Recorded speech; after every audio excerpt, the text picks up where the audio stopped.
sort of moment where you all triggered me a little bit this morning. Congress is debating the 702 renewal right now, which I'm sure most folks in the room are tracking. I used to work on these issues when I worked for Leader Schumer, and it was always amazing to me how spun up folks got about 702. And one of the reasons that I always got sort of reacted in sort of an odd way was that if anyone ever has downloaded their Amazon data or their LinkedIn data or their Twitter data or whatever data associated with any of the accounts, it is absolutely incredible the amount of data that is available on Nigel, on Joseph, and on Andrew, not let alone me and my beloved chair Randy Shriver. People always get fired up about Palantir and license plates. And I understand why, and at the same time, you're driving down the road and it's publicly available, and Palantir basically took information that was already in the public space and just put it in one spot, which is essentially what Amazon's doing, LinkedIn's doing, and all these other folks are doing. I wrote an op-ed a few months ago in the Financial Times saying that data should be an asset that people are able to put on their balance sheet. They're doing this in China right now. And the reason that they're doing it is basically to get their way out of the debt crisis that they're in. And so if I have my assets on one side of the balance sheet, my liabilities on the other side, it looks really bad. I'm in the red. And all of a sudden, all the data that I have, I can put on the asset side of the balance sheet. Things change quite a bit. The thing that people always talk about is the frontier labs and all the cool stuff that they're doing. The really cool stuff is what the companies that are at the infrastructure layer of the AI ecosystem are really doing. How do we start tapping into all of the data that we actually have? And one of the things that I realized is that the United States has absolutely no data strategy whatsoever from a US government perspective. I mean, we got data lakes, data ponds, data rivers, whatever sort of body of water. We probably have a data ocean in reality. As I'm listening to you guys sort of talk about the way the Chinese are approaching data, I sort of want to look inward, right? One of the things that we do at the end of the year is make recommendations to Congress on what the United States should do to sort of address this issue. You guys have said a lot of things, but the thing you haven't sort of said is, should the United States government think about getting its own data house in order? We can talk about no data to Europe, no data to China, no data to all these places. Well, until we sort of figure out what our strategy is or what we're actually going to do with the data, it seems we have some work to do. Welcome reactions to that. There's not really a question embedded in it other than a whole bunch of things to hopefully get you a little bit fired up. Andrew, you first. Thank you for selecting me first. You're welcome. Yeah. I'm fired up about it also. You might have noticed in my testimony, in the written testimony, memory palaces. These things scare me, where people are recording all of their interactions. It's not a lake. They have it segmented off by rooms, but everything that they've written with an AI system is recorded to be used further. And the types of things that people are putting in these are different, more personal, more important to their operations, their businesses, and their daily lives than what we've recorded in the past. We've recorded so much in the past that I'm not sure how much more impactful it is, but I'm fired up about it as well. All right, that's one. No, you're exactly on point, and it raises a critical point and theme in my testimony, in that there are elements of what China is doing that the US should emulate in terms of the US government identifying priority sectors where there's a coordination challenge or a conflicting challenge that prevents their industry from coming together to figure out how do we develop the standards and the platforms and the pilots and the supportive infrastructure that allows us together collectively to do better. And because that's essentially what China has done in many regards, and they have the power of compulsion. They can force their industry to organize and open their data sets and open their models, not for commercial reasons, but for strategic reasons. And so that's why, again, in my testimony, focusing on robotics data infrastructure, it's just such a clear example where there is this, US industry suffers from this coordination challenge, and the US has this amazing organization, NIST, that has a proven track record of working with industry to develop the standards and mechanisms that allows the industry to get on the same page as it relates to data and data sharing that supports them all. And so it's about emulating elements of it where there are obviously not market failures or coordination failures in the US industries in these critical sectors, and then with the right institutions setting about the process of getting everyone at the table and figuring out, okay, this is a shared challenge, how do we get at this together, which NIST has done repeatedly in the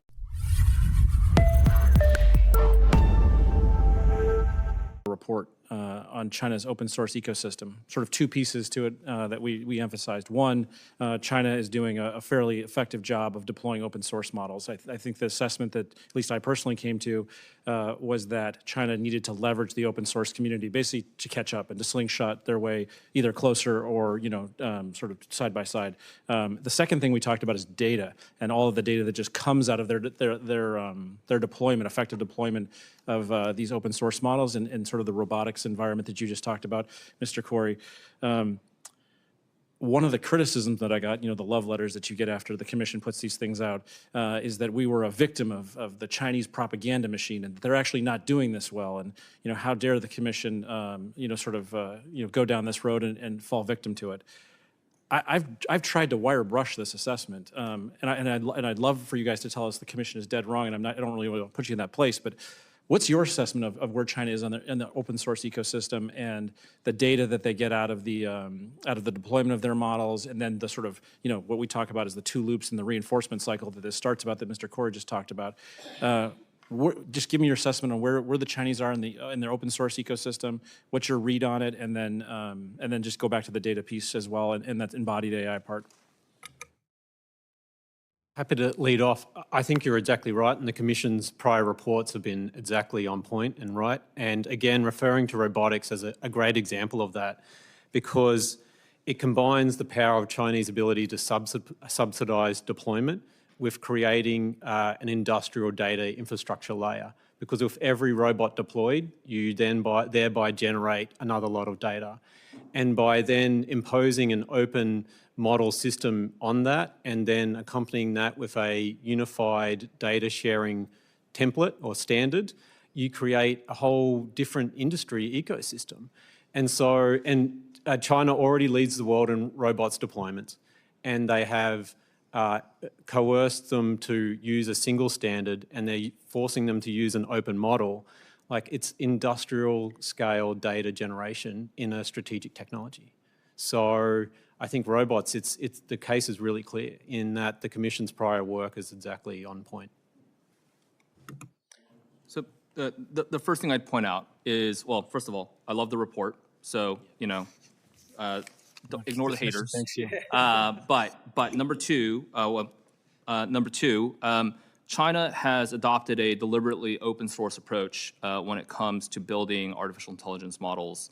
And I think there's the debate that we're often having around model performance, I think is a little bit of a red herring here, because that's ultimately not the discussion that we should be having. The discussion we should be having is around the speed and pace of AI adoption across Chinese society, across Chinese research institutions, and what we see there is that this open source approach actually makes AI adoption far easier. It lowers the barriers. And also, let's just not make any mistake about it. If you want to talk model performance, unfortunately, open source Chinese models outperform open source models everywhere else.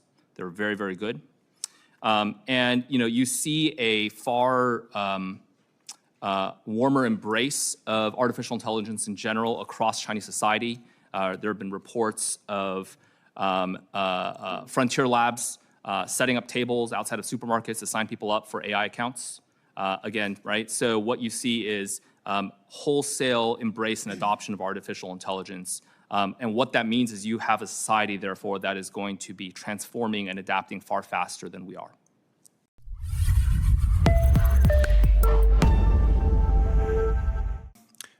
I could take this in a lot of different directions just based on things I'm hearing and learning, but I think I'll use the time to drill down a little more on something that's already been raised, I think primarily by Commissioner Brands and Commissioner Hodges, and that's, Mr. Lin, your presentation depicting China as pre-conflict positioning and being able to hold things at risk. And I want to sort of try to drill down from the conceptual to the potentially the very practical? I mean, we're just a year out from 2027. 1 August 2027 is the be ready by date, not necessarily the go by date. But, if you could sort of best guess, what is D-Day or D-Day minus 1 or 2 in terms of prepping the battle space, what might we expect? And I might ask Dr. Loan to also contribute to this, because I sense maybe a little bit of difference. I don't know if you all want to explore that or start taking swings at one another, but Dr. Loan, you suggested that there are red lines that China has respected. And I think you mentioned they wouldn't do water plants because for fear that retaliation might be outside of cyber. Do you think that the red lines would apply in the case of conflict? Do you think, I think you mentioned red lines a second time just now. Is it worthwhile communicating to China through official channels in advance what those lines might be from our perspective? I mean, I was not one of the optimists in the Obama administration when they had the deal. And took some heat from friends in the Obama administration when I said I thought it was foolish and not going to work. But, presumably, if you think the Chinese are open to setting red lines from themselves, then they'd be open to receiving our communication as related to that. So, Mr. Lin, maybe begin with what you might actually expect in the very sort of concrete. If there were kinetic action, how might this particular capability contribute or augment to the kinetic activity in the Taiwan Strait? Yeah, absolutely. Let me start there, and then also happy to chime in on red lines and enforceability and all of that fun stuff. So I think in the run up to a conflict, and then on D-Day itself, China really would have two objectives, right? One is to be able to disrupt our ability to project force. Ultimately, there is the tyranny of distance that we have to deal with that they do not. And so, being able to field forces, whether that's from Guam, from Hawaii, from the continental United States, that is the American way of war. And so anything that they can do to disrupt mobilization on that front, they will almost certainly do. I would expect them to go after our logistics networks. We rely extensively on commercial providers, commercial logistics providers, even today.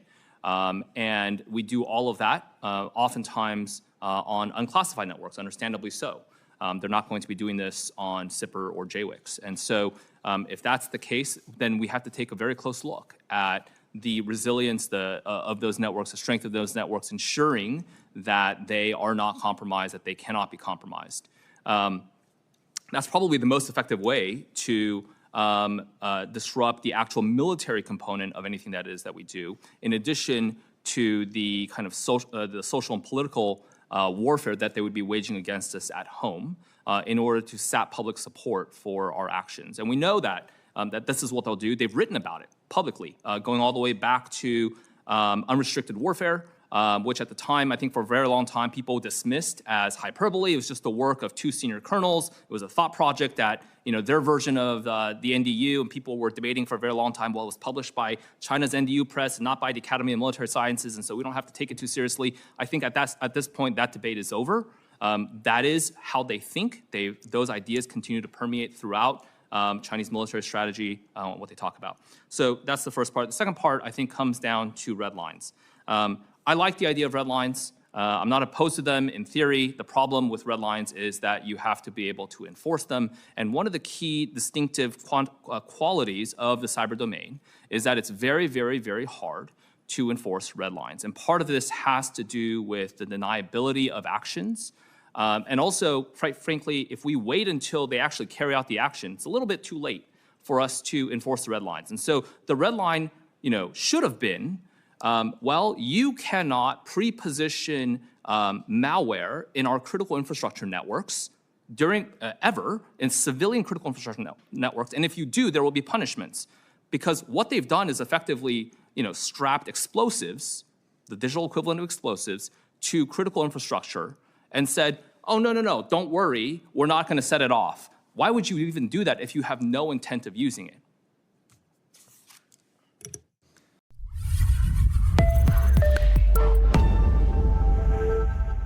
into kind of the heart of your testimonies regarding China's acquisition of data system. Mr. Corey, in particular, you stated that there are no restraints to the Chinese government access to Chinese companies' data, and I think you all agree with that. We know China's legal framework, whether it's the data security law, the cybersecurity law, the national intelligence law, all compel Chinese companies to provide data when asked for it. So my question to you all is this system a well-oiled machine that works with precision, or are there weaknesses that can be exploited? And maybe, Mr. Corey, we could start with you. Yeah, that's, I mean, goes to my, the love that I would have for the request for the US government to delve into this, to bring some transparency to the nature of how this works in practice. You all, I'm sure, have heard many debates and discussions about the nature of the national intelligence law and the data security law and the standing provisions it provides the Chinese government. But what we still really lack is sort of a comprehensive assessment of like, well, how do we think this actually works in practice?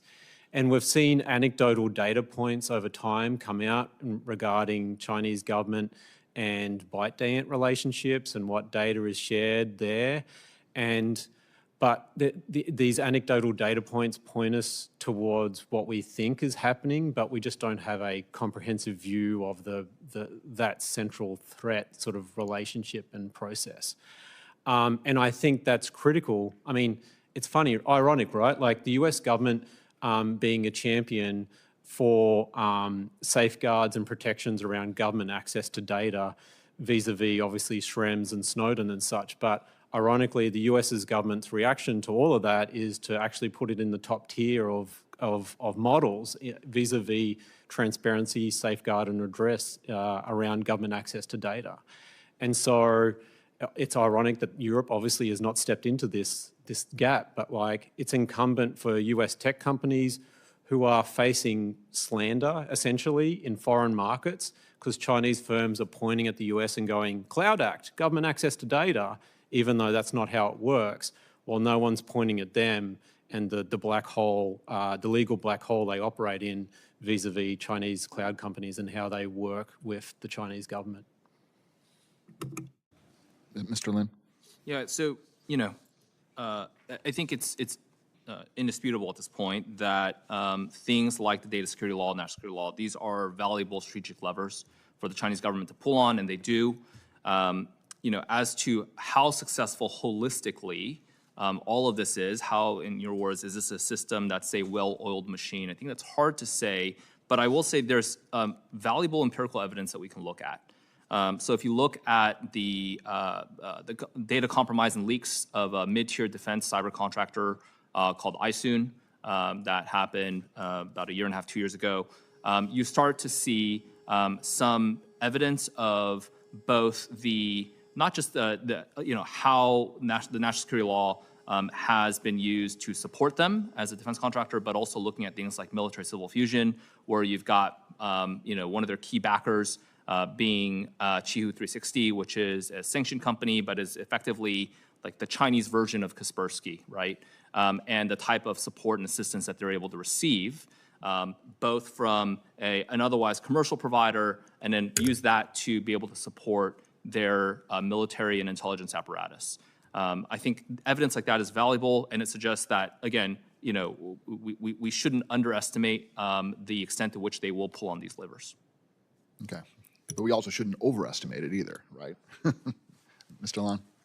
You ask about vulnerabilities in their well-oiled machine. And I don't know about in the machine itself, but as they pull in data, maybe we can recognize that the CCP is more vulnerable to information than we are. And so AI is very difficult to control and to contain. It says things, whatever's in there, and people can grab it out. We have an opportunity to shape a little bit of the narrative worldwide, or even within China as we distribute their models. That's partly why they're blocking our models from being accessible there. They also would have noticed in the Anthropic leak recently that there was some code written in there to try to poison models that were trying to do distillation. And so there's at least one flag that they would have noticed that we are taking offensive action, the companies are taking offensive action to disrupt the data that flows into their systems. Okay, thank you.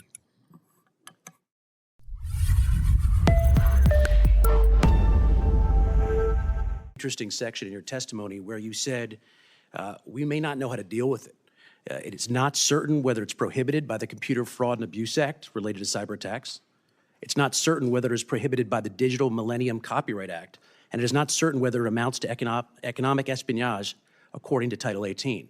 I'd like to ask each of the panelists, what do we do, what should the U.S. Congress do about the problem, the growing problem of distillation?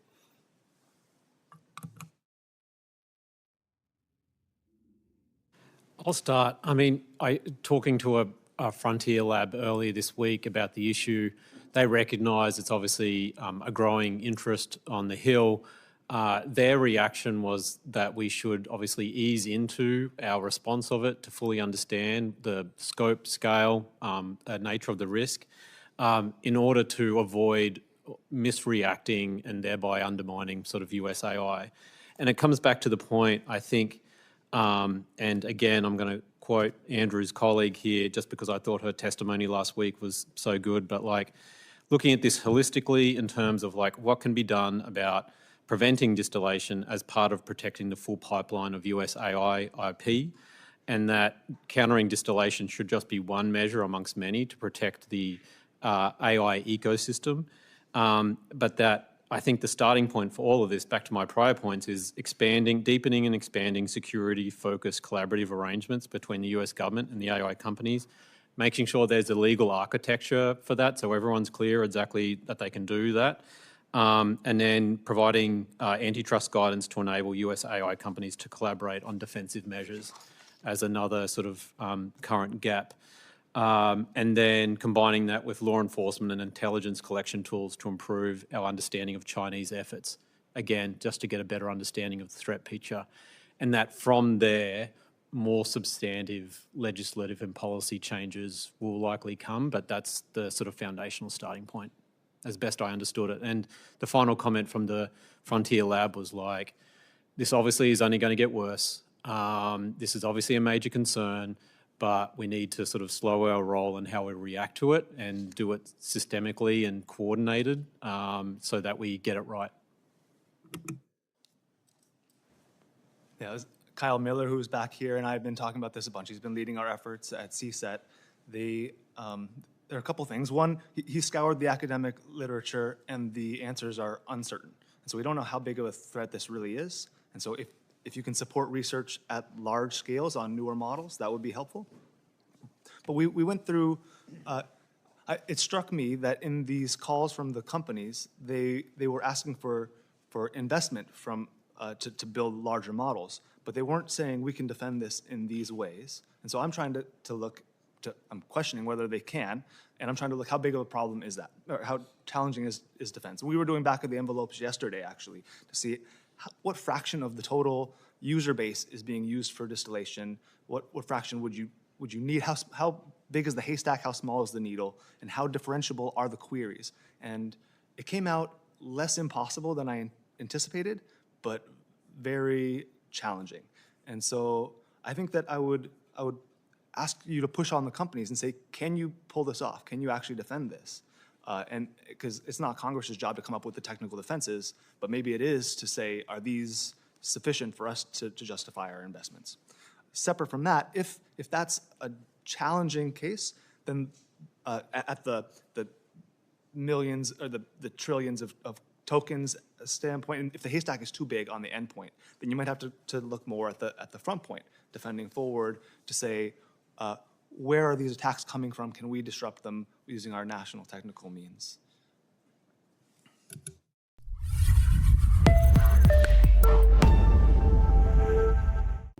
What I've been saying is the watchword for 2026 is convergence. And the reason I say that is there's this incredible sort of amount of accumulating data.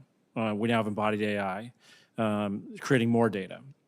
And we have these models that are becoming increasingly effective.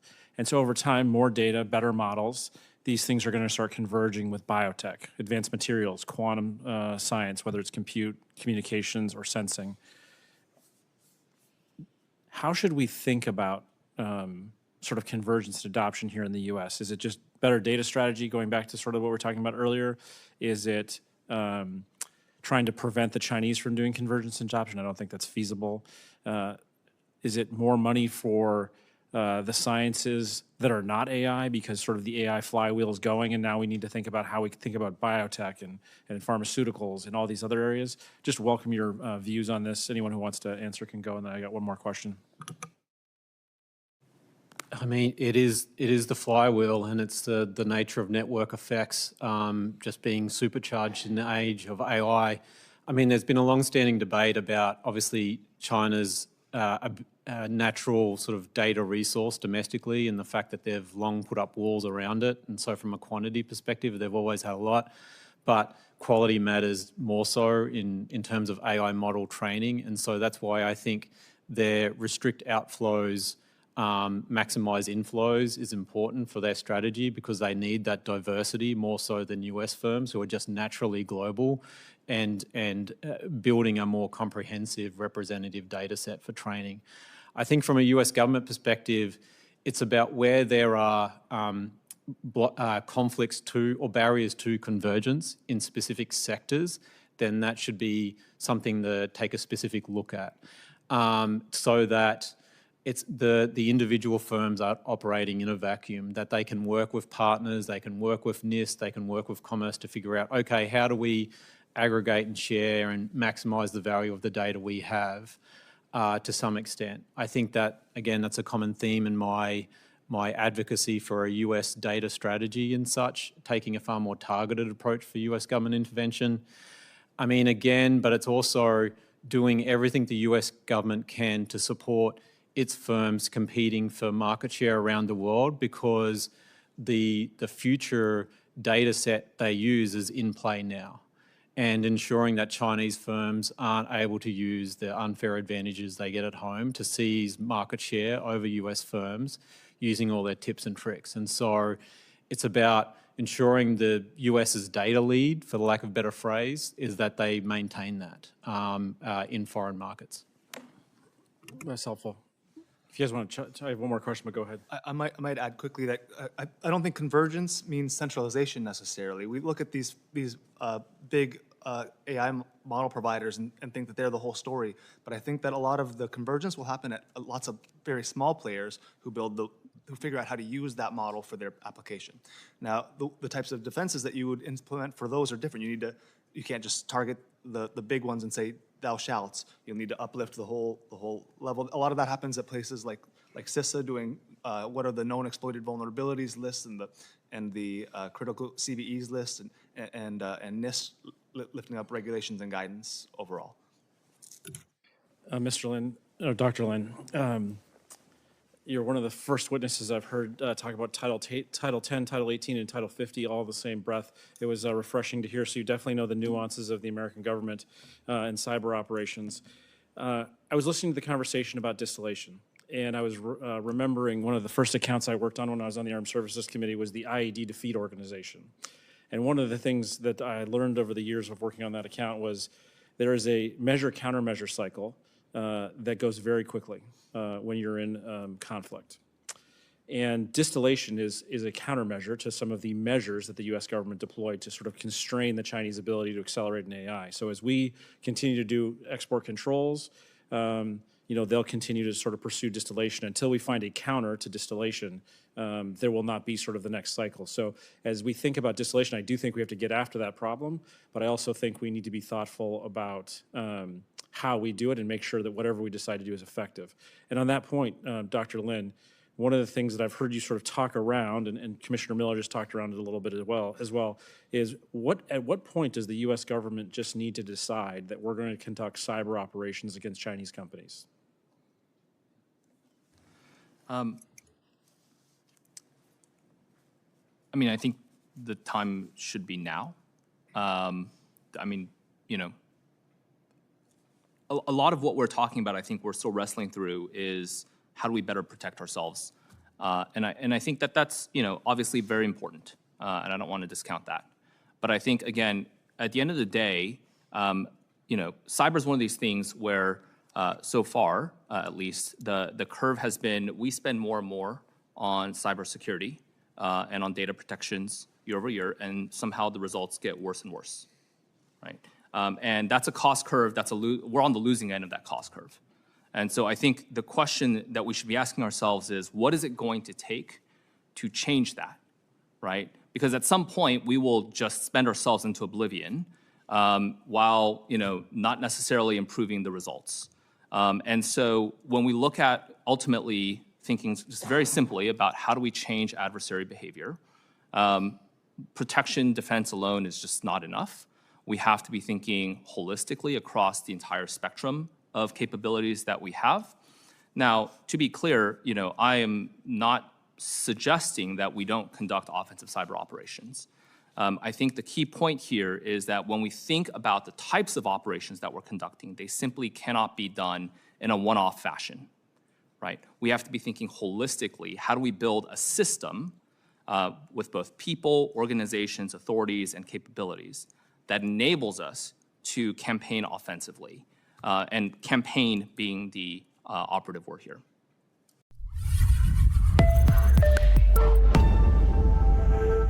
About sort of efforts to set the architecture framework on tech data for the next 10 years. I think it was you, Mr. Corey, who used sort of that time frame, specifically with the idea of setting standards that are favorable towards the Chinese preferences. What's the time frame on this? Is it a year, 2 years, 3 years?